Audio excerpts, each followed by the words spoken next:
नमस्कार, मी राजमाने पुन्हा तुमच्या सगळ्यांचं स्वागत करतोय माझ्या ब्लॉगमध्ये। आज आपण काही कामानिमित्त देवरुखला आलो होतो, तर म्हटलं आज टिकळेश्वराच्या मंदिराला आपण भेट देऊया। आणि आता आपण मंदिराच्या दिशेने प्रवास करतोय आणि आपण बघतोय रस्त्याच्या दोन्ही बाजूला जी छोटी मोठी झाडं आहेत ती कापण्यात आली आहेत, जेणेकरून येताना भाविकांना कोणताही त्रास होऊ नये। श्रावण महिना सुरू आहे आणि भाविकांची रहदळ ही असणारच आहे। आणि फ्लेवर ब्लॉकच्या या लाद्या या बसवण्यात आल्या आहेत, जेणेकरून पावसाळ्यामध्ये याचा मुख्य उपयोग होतो पावसाळ्यात, जेणेकरून पाय घसरून पडू नये।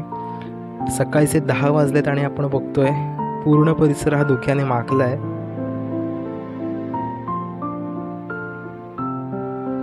आणि ह्या आता रस्त्याने आपल्याला वरती टेकडीवरती जायचं आहे। पावसाळ्यामध्ये हा व्ह्यू हा खूप सुंदर दिसतोय। आणि आता आपण मंदिराच्या पायथ्यालगत आलो आहोत। इथून आपल्याला साधारणतः 5 मिनिटं लागतील वरती टेकडीवरती जाण्यासाठी। पण आपण बघतोय सकाळची वेळ आहे, पूर्ण धुकं आहे, आजूबाजूला काहीच दिसत नाही आहे समोरचं। आणि हे पावसाळ्यातच दिसत असणार, कदाचित हिवाळ्यात सुद्धा असेल, उन्हाळ्यात नसावं, पण पावसाळ्यात तरी आता तरी आहे। आणि हा जो शासनाने किंवा ग्रामस्थांनी रस्ता केला आहे हा चांगल्या प्रकारचा रस्ता आहे मंदिरात जाण्यासाठी, कारण हा टेकडीचा भाग आहे पूर्णपणे। येताना एवढीच काळजी घ्यावी की पाय घसरून पडण्याची दाट शक्यता असते, त्याच्यामुळे बाजूला रेलिंगसुद्धा दिली आहे, हिचा वापर करून आपल्याला हळूहळू वरती यायचं आहे। आणि मंदिराच्या क्षेत्रामध्ये आता आपण आलो आहोत। मंदिराच्या पायथ्यालगत थोडीशी पायवाट जुनी आहे, त्याच्यामुळे तिथून आपल्याला सावकाश यावं लागणार आहे। आपण आता बघणार आहोत ती पायवाट। पण हा जो रस्ता आहे हा फ्लेवर ब्लॉकच्या लाद्यांनी बसवला आहे। हा जो रस्ता आहे तो पायवाट आहे, जुनी पायवाट। आणि आपल्याला हा जो वरती डोंगर दिसतोय तिथेच आपल्याला जायचं आहे। आणि आपण आता मंदिराच्या परिसरामध्ये आलो आहोत। बघतोय मंदिराचा पूर्ण परिसर शांत आहे। आज वाटलं होतं सोमवार आहे, त्याच्यामुळे ग्रामस्थांची किंवा भाविकांची रहदळ असणार आहे, कदाचित भाविक लवकर येऊन गेले असावेत।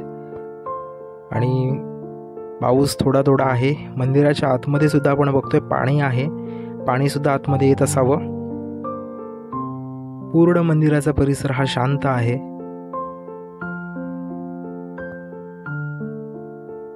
ही समोरच अशी तुळशीची तुळसबाग आहे। आणि आता आपण मंदिराच्या पाया पडतोय। नंदीदेवांचं दर्शन घेऊन आता आपण शिवशंकराच्या पिंडीच्या पाया पडूया। हर हर महादेव बोलून आजच्या दिवसाची सुरुवात करूया। हा काहीसा मंदिराच्या बाहेरचा भाग आहे। पूर्ण शांत आहे मंदिराचा परिसर आणि मंदिर सुद्धा धुक्याने माखलंय। कधी आलात तर नक्की या।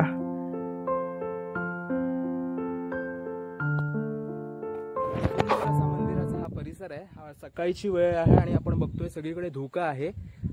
कधी आलात देवरुखमध्ये तर नक्की या टिकळेश्वर मंदिराला भेट द्या। सुंदर असं महादेवाचं मंदिर आहे। व्हिडिओ आवडल्यास व्हिडिओला नक्की लाईक करा, शेअर करा, कमेंट करा आणि सबस्क्राईब करायला अजिबात विसरू नका। आपण भेटूया एका नवीन व्हिडिओसह। धन्यवाद।